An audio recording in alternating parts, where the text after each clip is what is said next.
Good evening.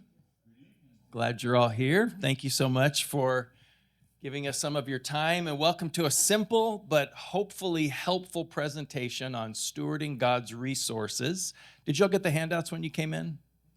Okay, I'm going to get us going right on time here. We don't think this is going to be a super long presentation, and then we want time for Q&A. So if people come in, we'll just go ahead and let them join us as we get going here. But as you must have heard from the announcement, since you're here, we're covering 4 things tonight, probably more than that, especially with the Q&A. But we want to talk briefly about social security and taxes, wills and living trusts, the one big beautiful bill and its repercussions, and then qualified charitable distributions. Those are the main talking points, and then after that we'll do a Q&A. And just wanted to mention that the idea for this presentation came about when our fundraising team for the Building Hope project was talking about ways that people could potentially give from their retirement accounts in ways that would maximize benefits to the church, but also wisely maximizing and shrewdly using their own resources, because obviously we're trying to build up those retirement accounts. And actually Randy Jeter, who's part of the fundraising team for Building Hope, came up with this idea, and he and his wife Kim are giving to the Building Hope project this way, and he's going to be our presenter and our expert tonight.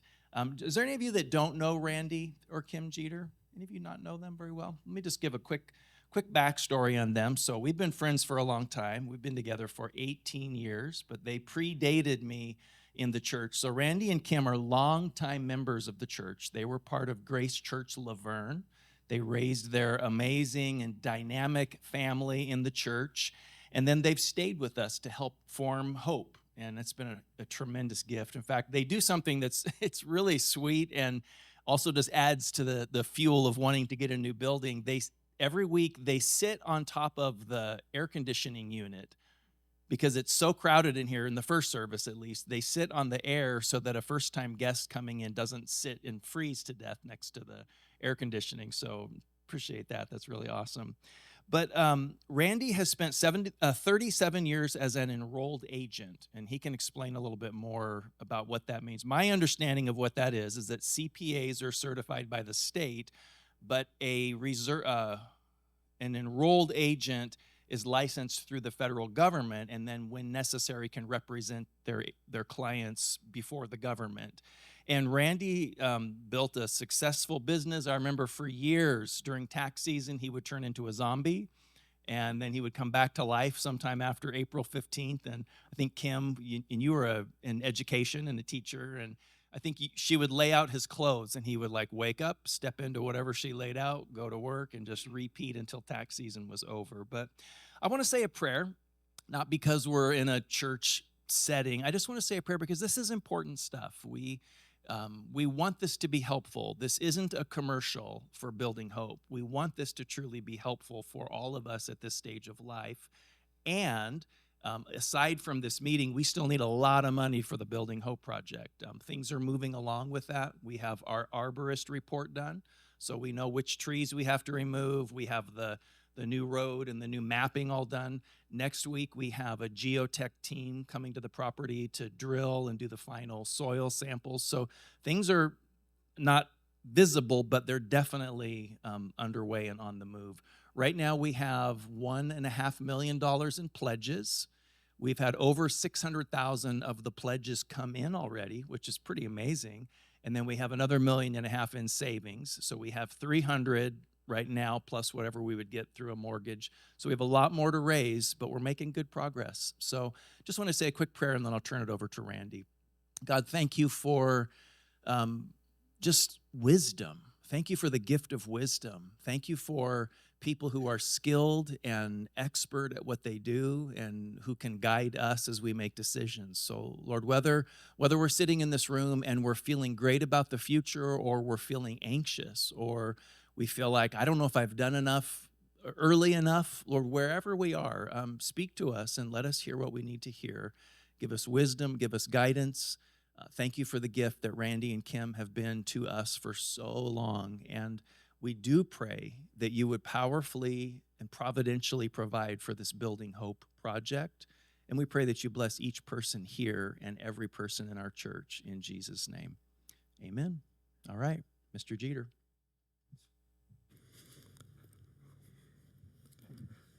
I'm going to sit in this chair because I'll give you guys a little bit of a backstory. As Chris said, I did taxes for 30 some years, 35, 36, somewhere along that lines. And what I'm going to talk to you guys about is just exactly what I would be doing, only one-on-one.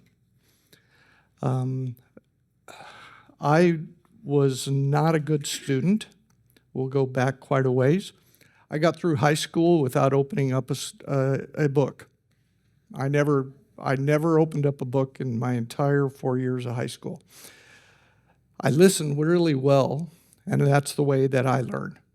So that worked really good in high school. I graduated with A's and B's, and I didn't have any problem getting through school until I went to college for a couple weeks. And I had my first test, and I went to the professor and I said, "You never talked about this half of this test." And he said, "You're right, that was in the book. And I'm not going to read a book to you like you did in high school." And that's when I realized that college was not going to work for me. I don't learn that way. So I learned through experience. I learned through being told. So anyways, I went on to, got an opportunity to go to work for Southern California Edison. And I worked for them for 13 years. And I got to do what's called a bookie. I traveled around with the crew that built the high power lines and dismantled high power lines, did maintenance on them, and I got to do the bookkeeping for them. Numbers always meant something to me, and it really worked out well for me to be able to keep track of their materials and their labor and union contracts and so on and so forth. And I did that for about 13 years. And then I got an opportunity to buy into an accounting practice. Never having done a single tax return in my life, including my own. I bought into an accounting practice with my brother-in-law. And I then went and took the enrolled agents exam. That's an exam that was put on once a year across the nation. And they had a 15% success rate. 15% of the people that took the exam passed. And I had already quit my job and bought into an accounting practice. So I studied real hard. I went to seminars. I went to seminars once a week for about 12 weeks, ended up learning the information, passed the exam, and got into an accounting practice.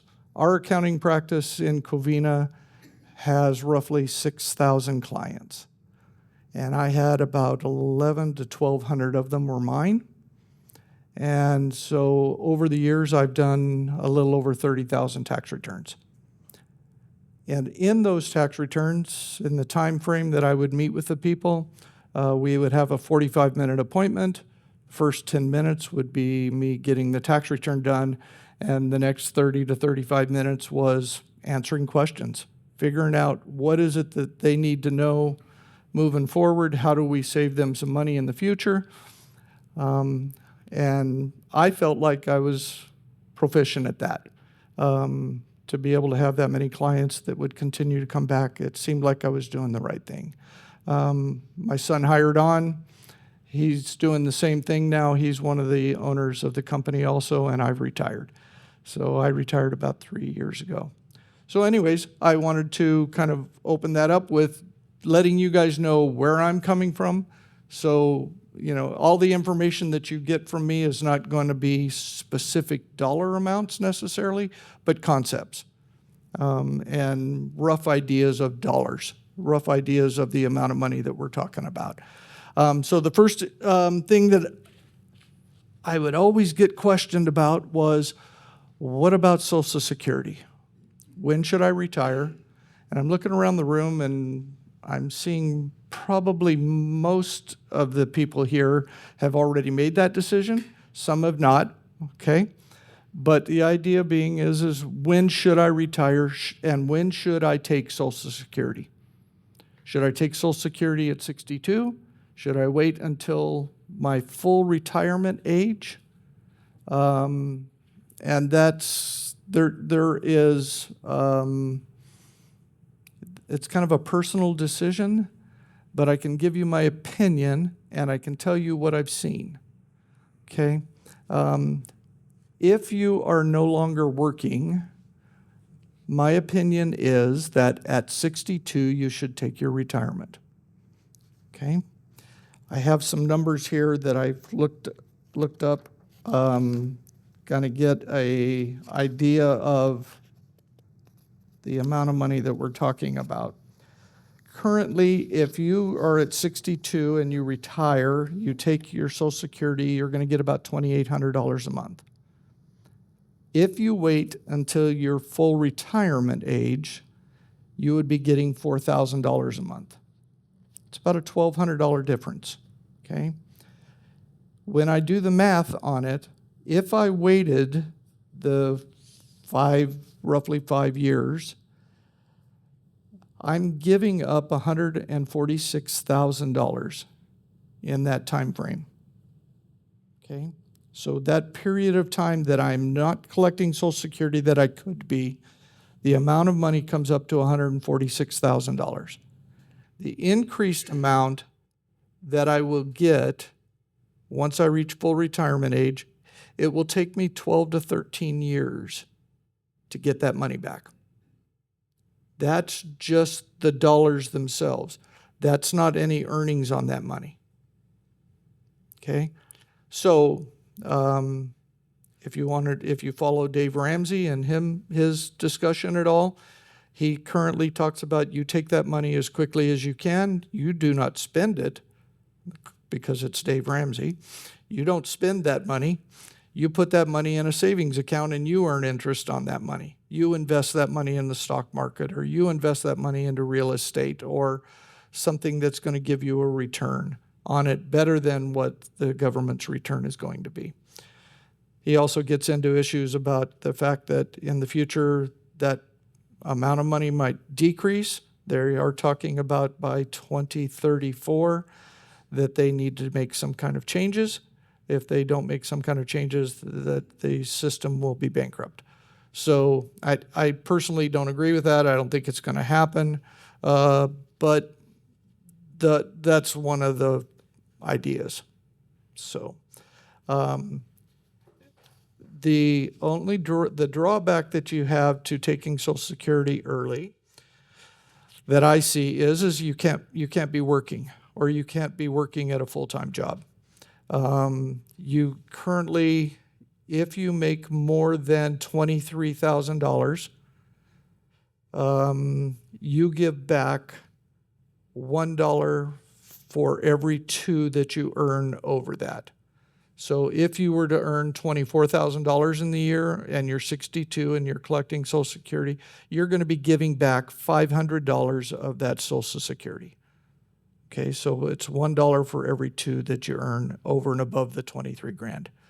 But if you're not working, if you don't have wages, pensions are different. That's a different category completely.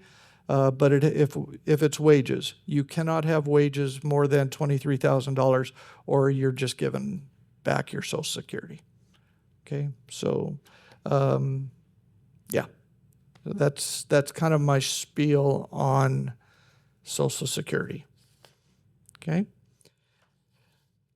Any questions about that at this point in time? Like I said, most of you, I think, most of the people here kind of already made that decision. But again, that's one of the big things that always came up as to one of the discussions in my meetings with clients.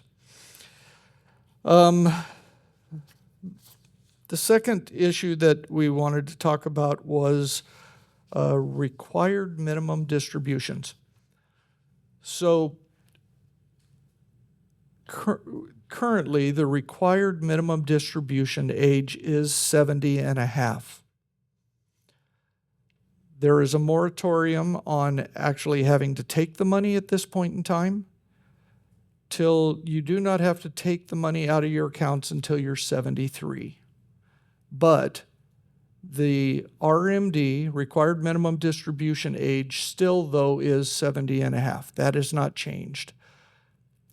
In my personal opinion, I expect that it's going to. They're trying to push off retirement as long as they can. The government's trying to kind of push that off. And they're giving us this break of not having to take money out until you're 73.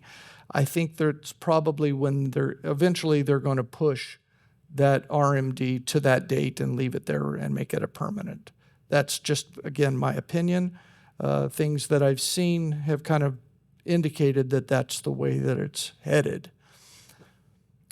When you are old enough and have to take the RMDs, it's based on life expectancy table. The IRS puts out a life expectancy table that says you're going to live this many years, and therefore you take that many years and you divide it by the balance of your account, and that's how much you have to take out of the account every year. At 70 and a half, that divisor is 27.4. Again, I'll use some round numbers, roughly 4%. So what you have to take out of your account is roughly 4%. And every single year, that number drops by 0.9. So again, for the first 5-6 years, if you used 4% that you were going to needed, that would get you in the neighborhood. Okay, so there's a requirement at age 73. Currently, you must take out your RMD. Randy, Yes, sir. for those of us that may not, so you're talking about IRA accounts, right? I'm talking about IRA. Yes, IRAs. Yeah, pensions. That's a whole different story. But yes, and this is not Roth IRAs. This is a traditional IRA. Roth IRAs have no requirement to take any money out of that. They're not going to collect any tax. They don't care if you ever take money out of the Roth. Okay, but the traditional IRA, yes, you have to do that. So you think it just shifted 2.5 years then, basically? For the requirement to take the withdrawal, yes, it's been put off for 2.5 years. There's a moratorium of we're giving you an extra 2.5 not to have to take the money out. Okay. Which might also play into like Roth conversions and things like that, where you've got maybe a little more time to. Correct. Yes. No, it's okay. I'm just trying to think of where I was with that. Yeah, so at the 4%, taking that out, the penalty, there's an extreme penalty for not taking it out. That's 50% of what you should have taken out is the penalty. Again, I've done over 30,000 tax returns. I know of plenty of clients who were just obstinate enough to tell me they can't tell me when I have to take that money out. Okay, you'd be surprised. And I had plenty of those clients. I've never seen the penalty enforced. Okay, it's one of those things that just kind of falls through the cracks. But I can tell you, I don't want to be the one that tests it. Because if I'm required to take 30 grand out, I sure would hate to see 15 of it go to a penalty. And then still have to pay the tax. Okay, so it's a lofty penalty for not taking the money out. So now we get into this idea of you're required to take money. So how can we donate money to any charitable, qualified charitable organization and save on taxes. And once we get to this age where we can do this, the qualified charitable distributions, that's where this comes into play. Okay? Again, 70 and a half is the age. 73 requires the distributions, but 70 and a half is the age in which you can actually make these qualified charitable distributions. The amount of money that you donate, you have to indicate to your financial advisor that you want this money to go to whatever that charity is, okay? In this situation, our church would be a great place for that to go. It is a qualified charitable organization. And so if you chose that you wanted to take the money and you wanted to send it to our organization, you would just tell your financial advisor, I want it done on a monthly basis or a yearly basis or whatever. This amount of money, it goes directly to the church. It cannot go to you personally. If it's a distribution that goes to you, it then becomes taxable on your tax return. Okay? So the idea being is that you set it up and you say, okay, I want so much money to go. They do it on a monthly basis or they do it on a yearly basis, and the church gets the benefit and you do not have to claim it as income. You get a 1099 for it, just like every other distribution, but it has a code on there that tells the IRS this is a non-taxable distribution. And therefore, it appears on the left-hand side of the tax return as a distribution, and it shows up as a zero then on the right-hand side where you do your calculation as to what your income is. The reason why this is beneficial, as opposed to saying, and I'll use some examples, I gave you some mock tax returns. They're a summary pages, and that's because the changes that are taking place for the 2025 tax year has caused it to where the software isn't available yet. Software companies have not figured out exactly what the new laws are, nor the forms that they have to go on. And so I went into the office and I said to my son, let's make up some mock tax returns. And he went, yeah, not on 2025, we won't. We'll do it on 2024. So there's a little bit of inconsistencies as to how that works. But the first one that I'm showing you there is if you have a IRA distribution of $40,000, you had a Social Security of $55,000. This would be for a married couple. Your taxable Social Security comes out to about $26,000, and your total income then is $66,000. The standard deduction for 2025 for people 65 and over is going to be $48,700. That's the standard deduction plus the senior, additional senior amount, plus the $12,000, $6,000 per person that we were told that was replacing the reason why Social Security isn't going to be taxable. Okay, again, that was in the big beautiful bill. That was one of the items that President Trump ran on, that I'm going to make Social Security not taxable, and he wasn't able to get that through Congress. What he did get through was, we'll give you an additional $6,000 per person as a deduction. So for $66,000 worth of income, you end up with a federal tax of $1,700. Okay? Here's where the problem comes in when you go to donate after-tax dollars to the church. You've got a standard deduction of $48,700.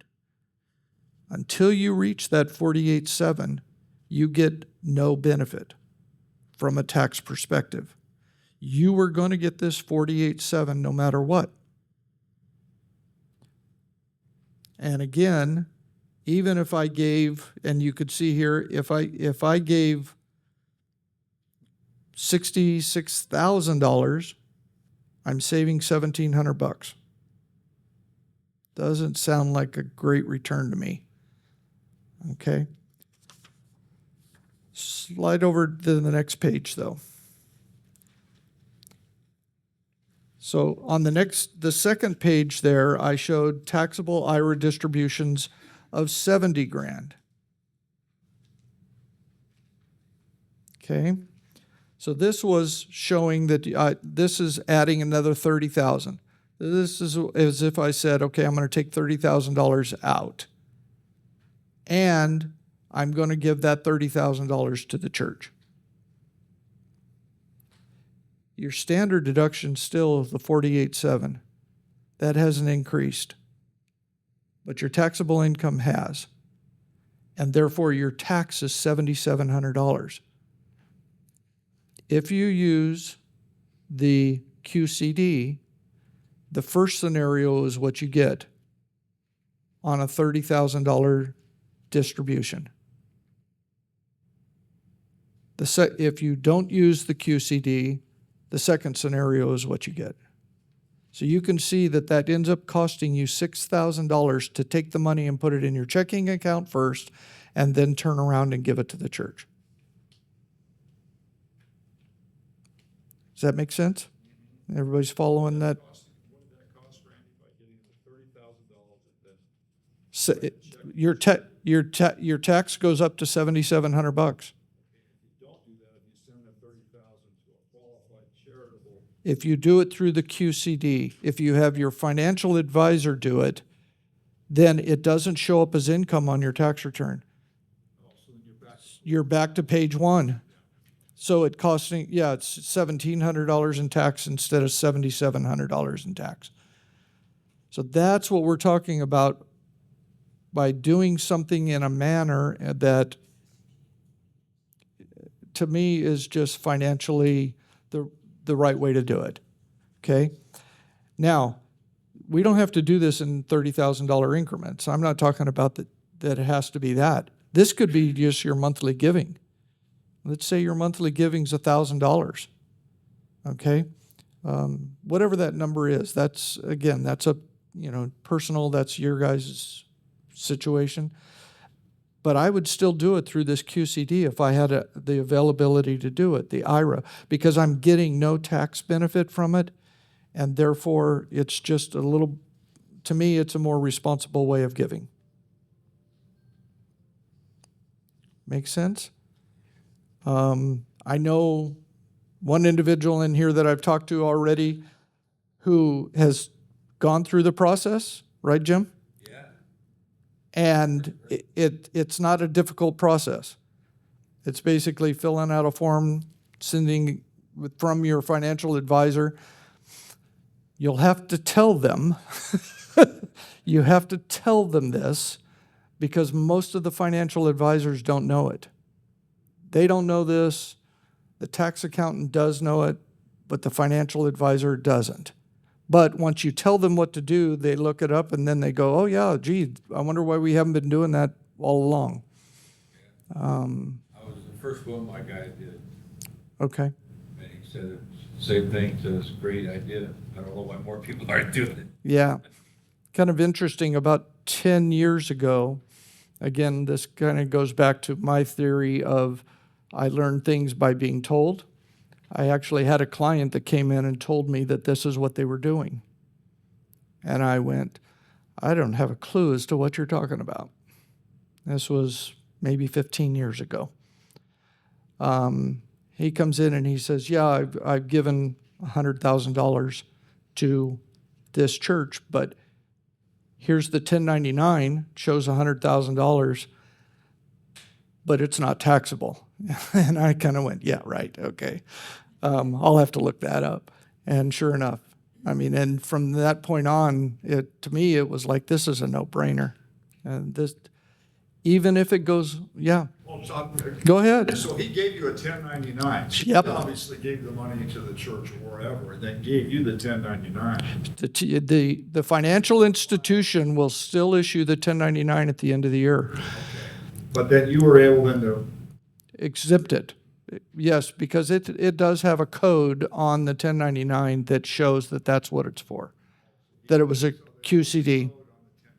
Yep, yep.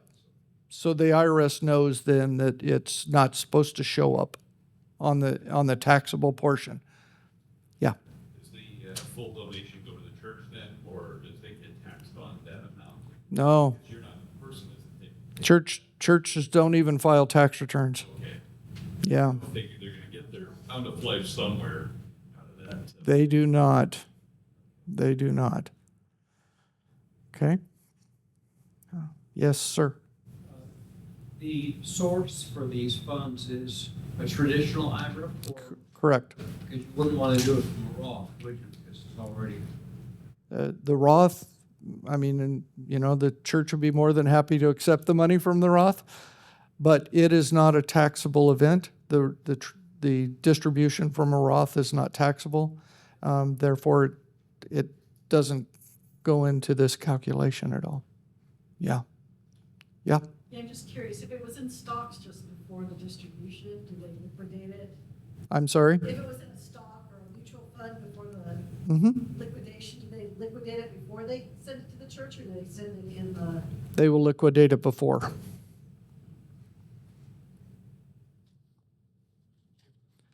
Okay. Yeah. I heard you say that tax software is not an option. No, the tax software for the 2025 tax returns is just not available yet. The IRS hasn't even come up with the forms yet. They've given us an idea as to what they're going to be, but they haven't got them produced yet. So the software companies that do these, all the previous years, oh no, it's there. Yeah, oh, it's absolutely there. Yeah. Yeah. I just didn't know about it. Not until I was told. Yeah. Okay. So those first two pages, they're one scenario. I actually went on and did a few more scenarios with a little bit higher dollar amounts.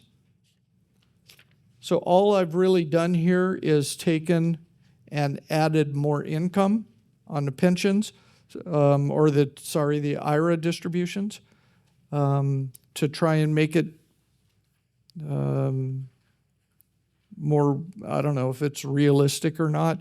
But it varies for various people's incomes. And you can see how drastic the difference is. Again, if you increase the income, one of them you take to 120. And then if you were to say, okay, but I'm going to take an extra 50 and I'm going to give that to the church, and you can then see how that goes from $16,000 in tax to $25,000 in tax. Again, by doing it through the QCD, we're saving then, in that situation, we're saving roughly $9,000 in taxes. And all that tells me is that we can give more then. I mean, I know my difficulty would be is I'm taking money out, I'm going to have to pay taxes on this, and then after tax, I'm giving it over to the church because that's the money I have. This is allowing us to give even more. So that's my scenario on the QCDs. Any? Can I ask you a question? Yes, sir. You have to be 70 and a half before this kicks in. Yes. So are there any tricks for those of us that are younger than 70 and a half that can, in terms of, not paying taxes on some stuff, or Are there ways for us to give? There is. Again, with this standard deduction, now a standard deduction for somebody that's under 65, this is 65 and over, these numbers. Under 65, that standard deduction is $32,000. So if I was so inclined that I said, okay, I, over the next 3 years, want to give, I'll just throw a number out there of $100,000, I would do it all in 1 year. I wouldn't separate that out 33 each year. Okay? That then gets that 100 grand, gets me $70,000 over the standard deduction, and I actually get some benefit from it at that point in time. Okay? Here's another, yeah, so that's one scenario. I want to go back real quick, and for those of us then again that are over 65, we're collecting Social Security and we're on Medicare. Those people that are on Medicare, you understand what IRMA is? IRMA is when your income goes over $170,000 and you get to pay double on your Medicare premiums. Okay? I wanted to make sure I emphasize that because your Medicare premiums doubling means that instead of $4,000 a year, you're paying $8,000 a year for Medicare. And that happens again when your income goes over 170. If you go through the QCD, that doesn't show up as income. So therefore, it doesn't affect IRMA. It also, if your income is low enough, you can see your Social Security, the portion of your Social Security that's taxable is a lower number also until you get up a 60 grand of income, and then all of a sudden it's all taxable at 85%, so it doesn't matter. But so in those, there is some benefits of keeping that income off of your tax return that don't necessarily equate to tax. Okay, it equates to other things that happen when your income shows up too high. Okay, another method. Okay, I had a few clients. Usually, these are the ones that are a little more well-to-do financially. What they do is they donate to a charitable remainder trust. One of my clients, I'll just throw this out there as a scenario, quite well off. He created a charitable remainder trust of $5 million. He got a $5 million deduction for that trust, the money going into the trust. And it was stocks. It was all stocks. So he puts the money into the trust. He gets a $5 million deduction. He doesn't give that money to anybody at this point in time, but it's in that trust. Then, yearly, he would give the earnings of that trust to various charitable organizations. He doesn't get a deduction at that point in time for that because it's not his money any longer. He got the deduction when he created the trust, but he now has a trust that will maintain $5 million balance in it every year forever. Okay? You can do that with to a financial institution. It doesn't have to be necessarily a specialized trust, but Fidelity is one I know that does this quite well, so that you actually give the money to Fidelity. It goes in, and again, it can be as small as 40 or 50 grand. They will take the donation, and again, it's usually stocks that people do this with. And since we're on that subject, I'll talk about appreciated stock. Donating appreciated stock is a tremendous benefit. and this can be done, this is done a lot of times for people that are younger than 65, because, or 70 and a half, a stock donation, you would get a deduction for the value of the stock. Let's say, for example, you bought the stock at Apple stock back when it was $100 a share, and it has split 12 times since then, and it is now going for $300 a share, and you've really got a basis in that of almost zero. You've paid almost nothing for this, and it's now worth 10 grand. You get a deduction for 10 grand. You don't get, and you don't get the income. You're passing on this stock. You would be paying taxes, though, on the 10 grand if you cash the stock. Okay? So this is a way in which you actually get to donate something at an appreciated value. You get the deduction for the appreciated value. You don't have to recognize the gain.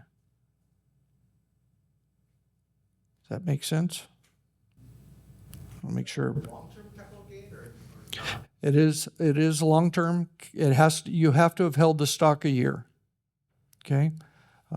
I've seen this done too when people inherit stocks. So you get stock inherited, you inherit stock and then you turn around and you donate that. You get the deduction for the value of the stock that on the day that you gave it. And I know our church takes the position that the day that you give it to them, they are going to cash that. They are going to cash that out. They're not playing the stock market. This isn't we're going to hold this stock and find out if it can go up, or we've got a policy. I think we talked about that today, that we have a policy. We will sell that stock immediately so that your donation will be the amount of money that it was worth on that day. Oh, so you're saying this is a situation where you are donating the equity through Fidelity, other means to donate the equity, and then the church sells the equity. And church doesn't pay tax, so they don't recognize the gain. Nobody recognizes the gain. You're not going to your Raiders account selling the Apple stock, so you don't have to worry about long-term capital gains. No. But in order to be able to get the the deduction for the appreciated value, you must have held it for a year. So it does have to be long-term. By the way, inherited stocks are automatically long-term. Okay, just so that you know. If you inherited something a week ago, you automatically get long-term rates on that. Okay. Any other questions on that real quick? Just thought I'd share a problem that I had when I was doing that. Okay. I asked a guy to send the checks to me personally, even though I know that they had to make it out to the church. But I wanted to be able to tell the church where they were going to go, general fund and building fund. Uh-huh. And I never got the checks.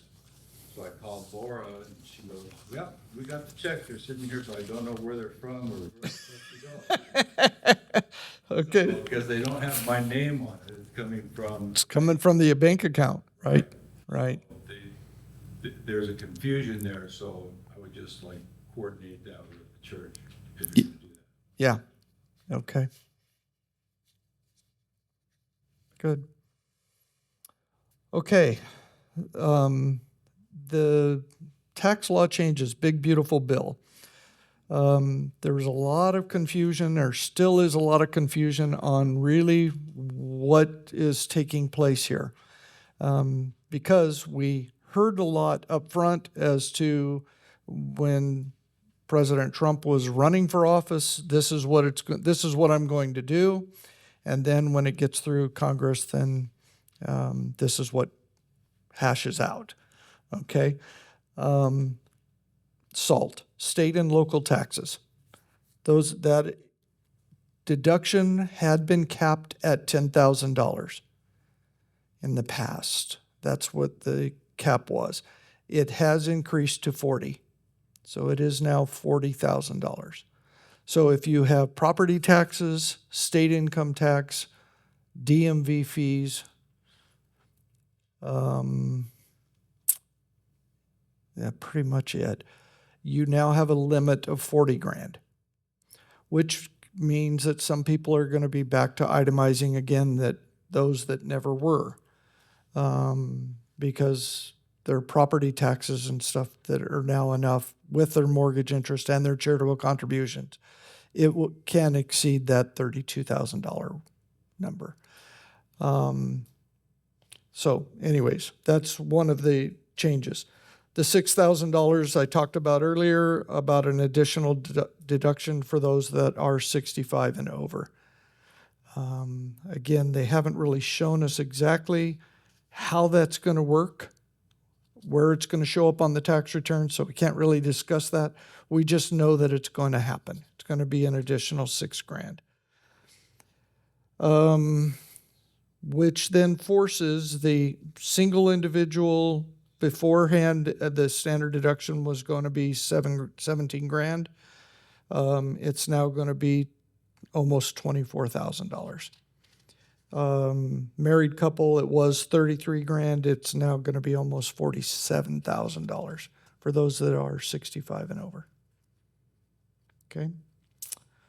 The $6,000 additional Yep. deduction. Yep. Is that just on Social Security earnings? Nope. Or is that just the additional standard deduction? It's additional standard deduction.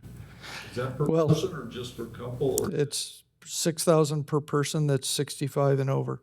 So if it's one is 65 and the other is 62, you'll get $6,000. If you're both over 65, you'll get 12. Okay. It is not going to be part of the standard deduction. It's going to be a separate line item. That's what we've been told. But again, nobody has seen the forms.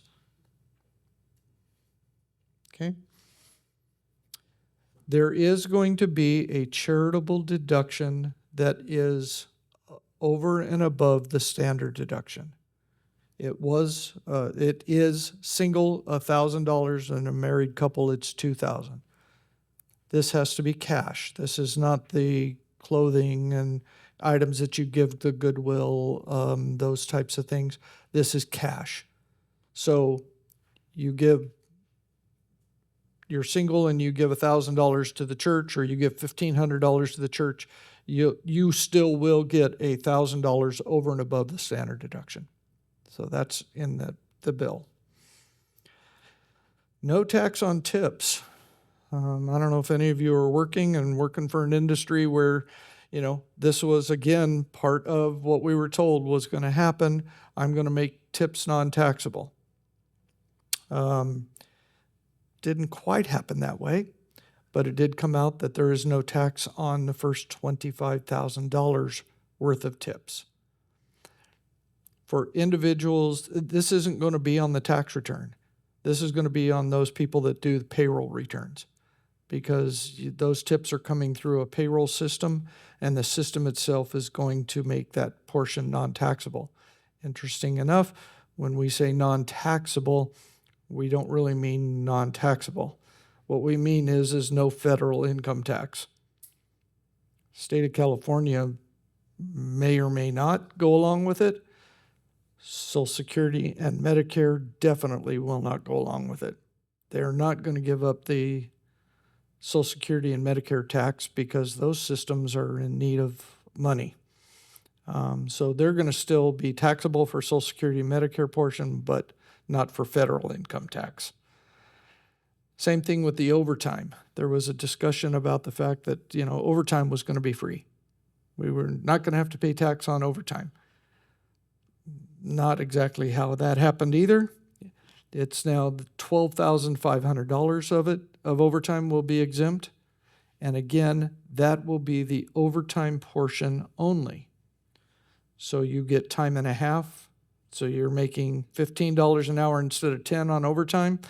The $5 is the overtime portion. That's the only portion that's going to be non-taxable.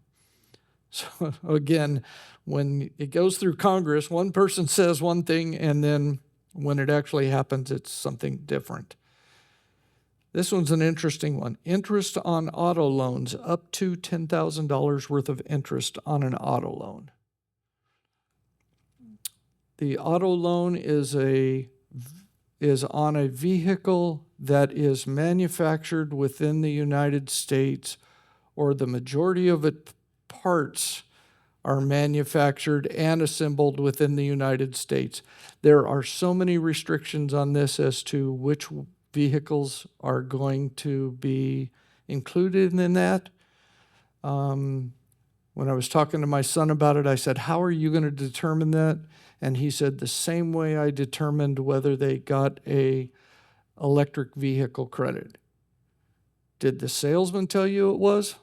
Because if it is, that salesman's going to be screaming it. He's going to tell you whether that's going to be deductible or it's not. And we're going to go based on what they say because, they're going to want you to know that it is. When you got an electric vehicle and you were eligible for a $7,500 credit, that was the first thing that came out that salesman's mouth. Oh, by the way, you get $7,500 of this back. So, anyways. Okay. Those are the major tax implications of what I hate to term the big, beautiful bill.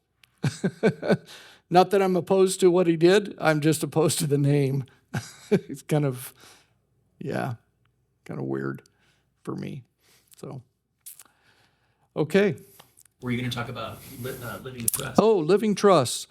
I know about this much about living trusts, okay? And I have a neighbor and my broker who they actually come in and they do a presentation on living trusts. And I showed him my outline of what I was going to do tonight, and he went, yeah, we can't do that. We cannot tack on that because that is an hour program just by itself.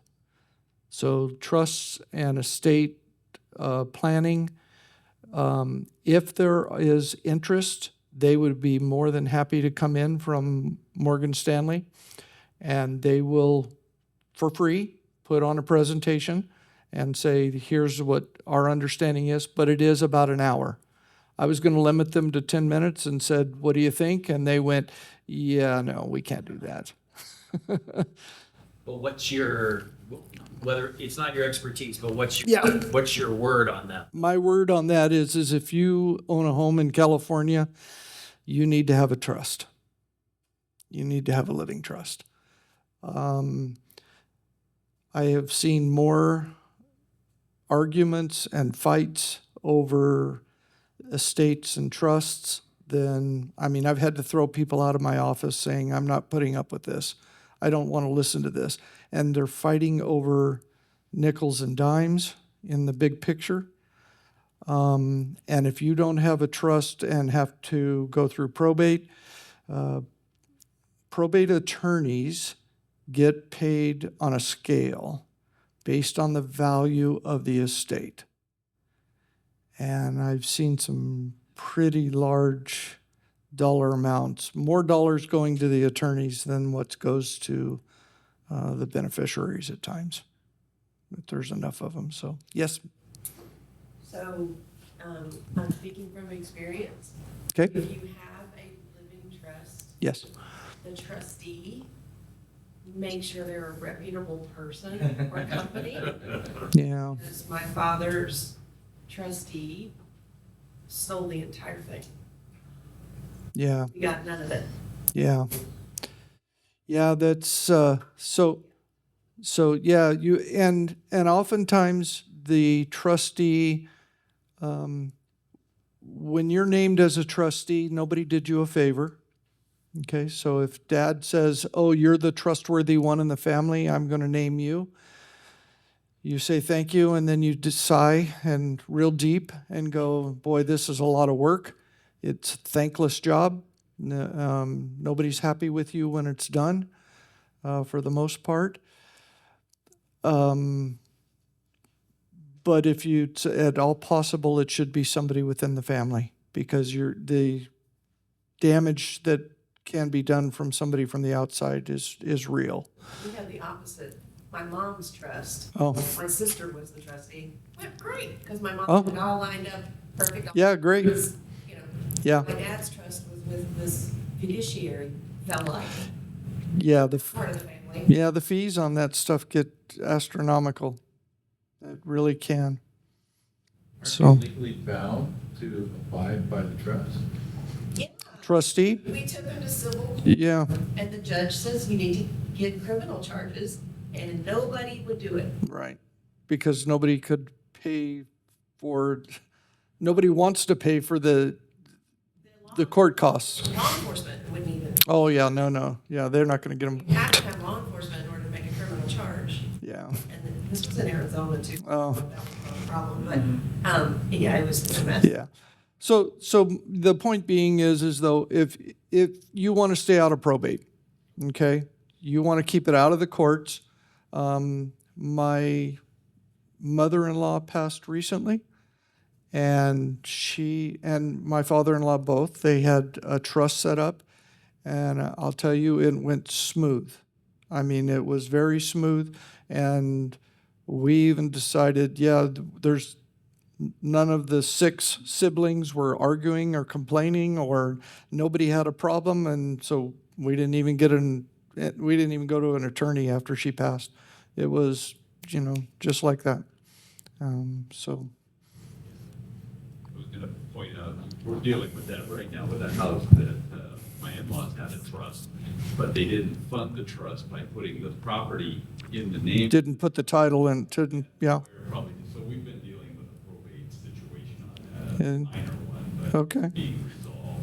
Yeah, I mean, hasn't been a huge deal, but it was something we didn't want to have to deal with. But I'm also wondering if along the same lines, if IRAs, 401ks, anything like that, Yep. does it need to be put into the name of the trust Uh, as beneficiaries, just absolutely not. do not put it. No.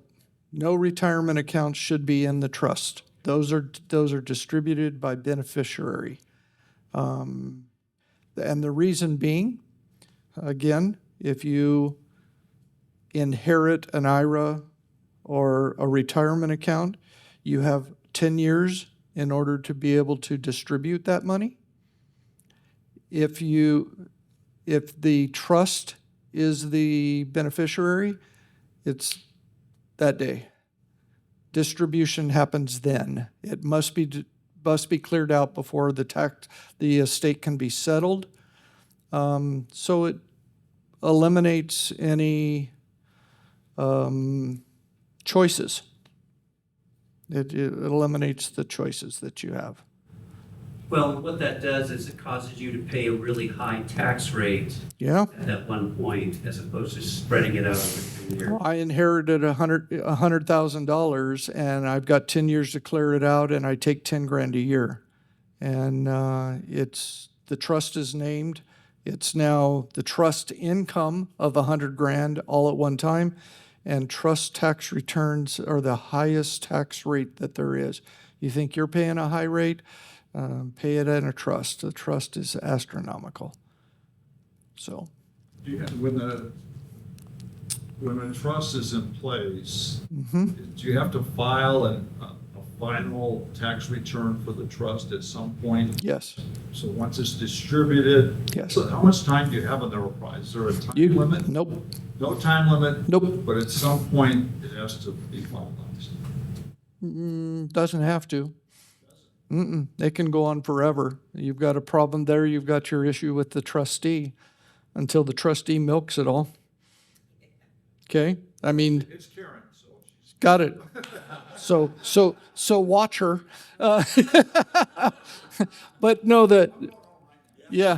But no, I mean, you have to file a tax return every year for the income that the trust has, not the assets, but any income that it has. If it doesn't have any income, then no, it doesn't have to file a tax return. And it doesn't need to be closed until there are no assets. Once there are no assets in it, then But the trust document itself might have an indication in there that this must be done over a period of time. You have to read that within the trust.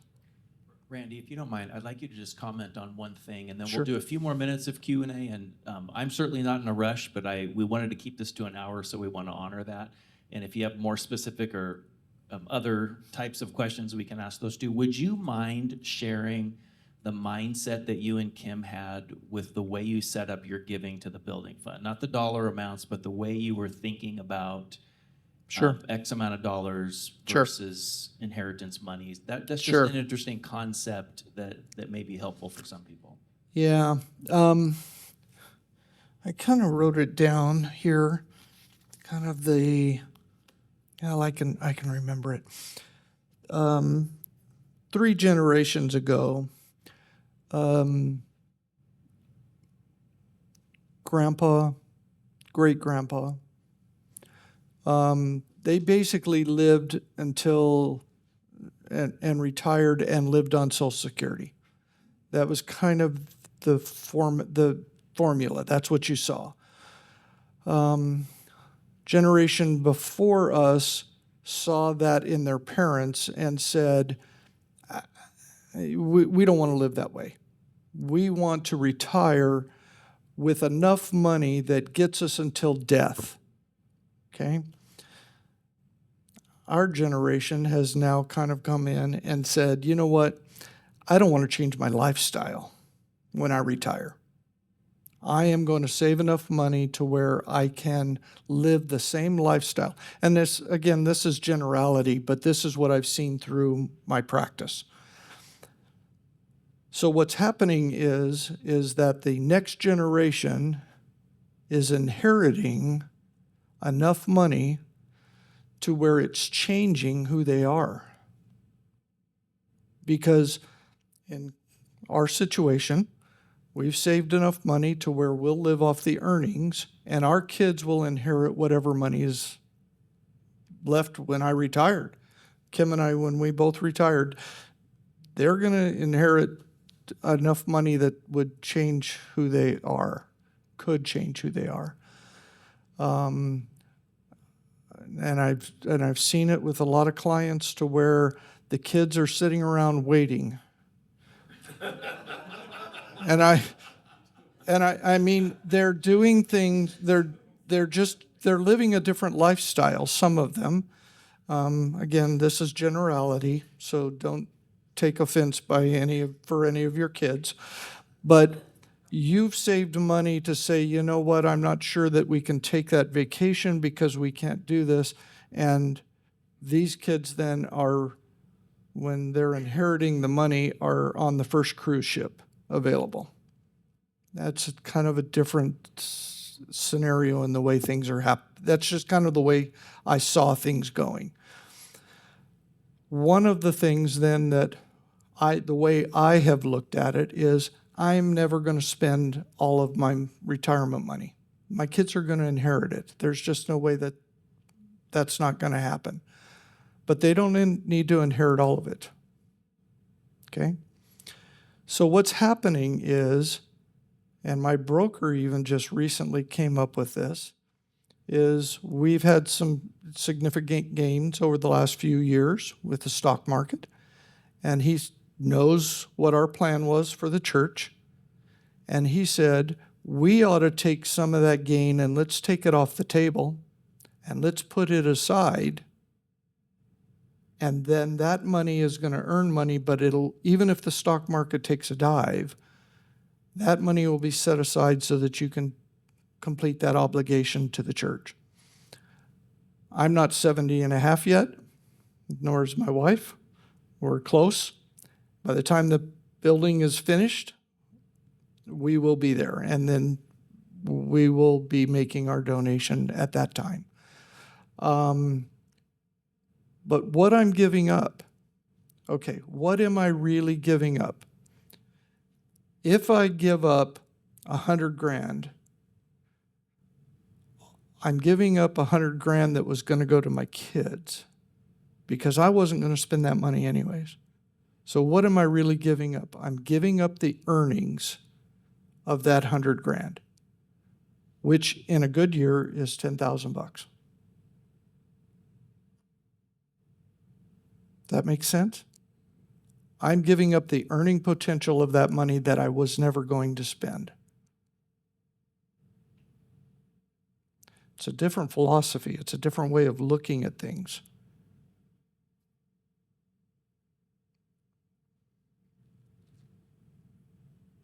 Let that sink in a little bit.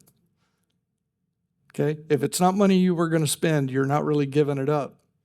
You're giving up maybe the earning potential of that money. But that's the real results of what's taking place.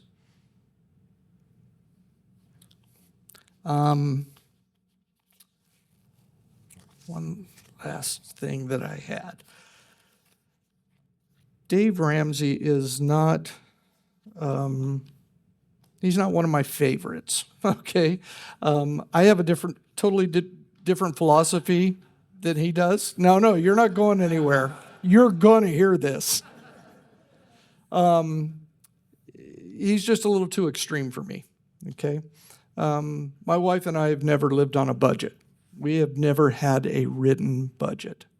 And I know that a lot of people have to. I get it. But we've had a philosophy.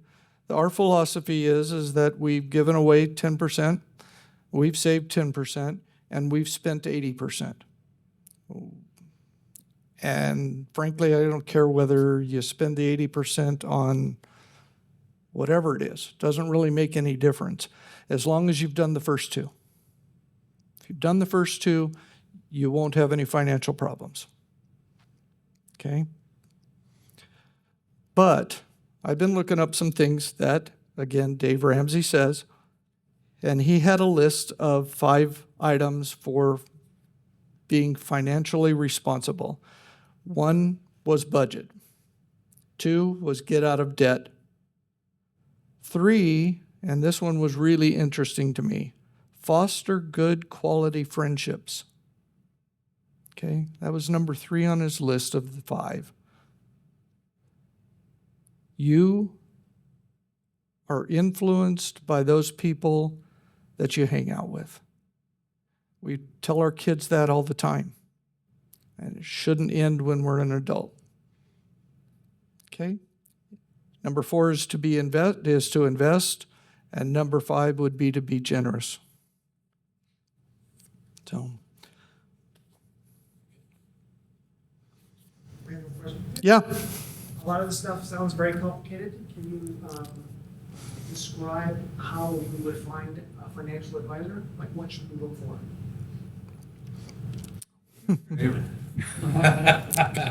Yeah, I can tell you what I did. Again, this is just what worked for me.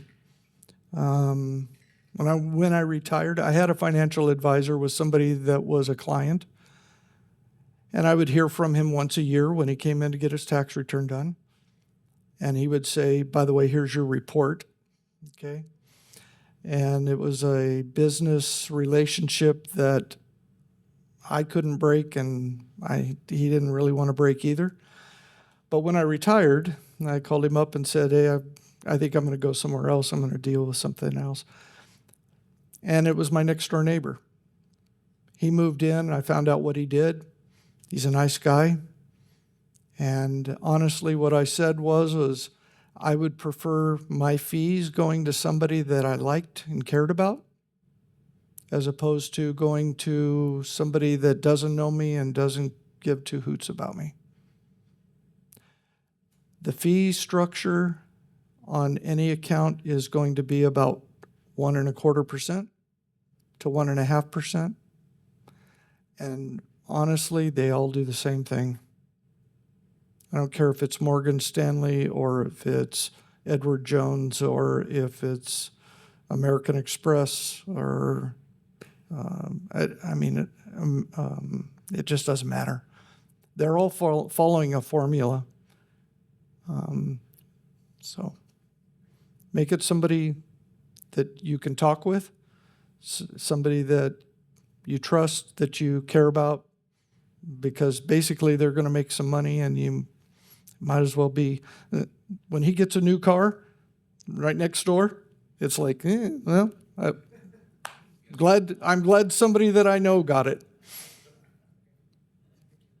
Yep. What you're saying, just whoever manages our 401k, that kind of Yeah. be that person. Yeah. Teachers? Anybody teachers in here? Anybody got a 403B instead of, or a 457 plan? Yeah. Just real quick, I'll give you a scenario. My wife was a teacher 28 years. Significant 457, 403B plan. When you go to retire, transfer that into an IRA. Okay? Do not leave it in the 403.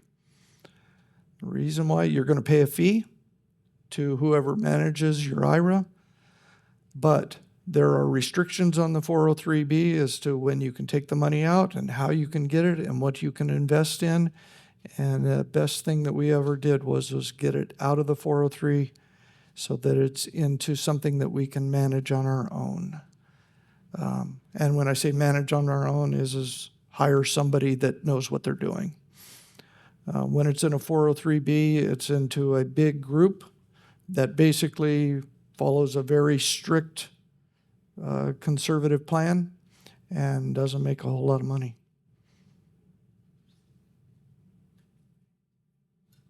Yes, sir. I'm trying to learn about what I'm going to need in retirement as well. And one of the things is long-term care. Okay. I don't know anything about it. I'm trying to learn right now.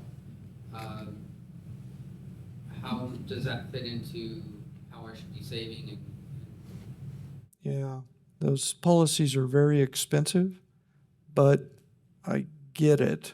Depending on your own situation, I've seen a lot of people that have them. I personally have never gotten involved in that. All I've seen is my eyes open up when somebody tells me what they paid for it. It's an insurance policy. Yeah, very pricey, especially the later you wait.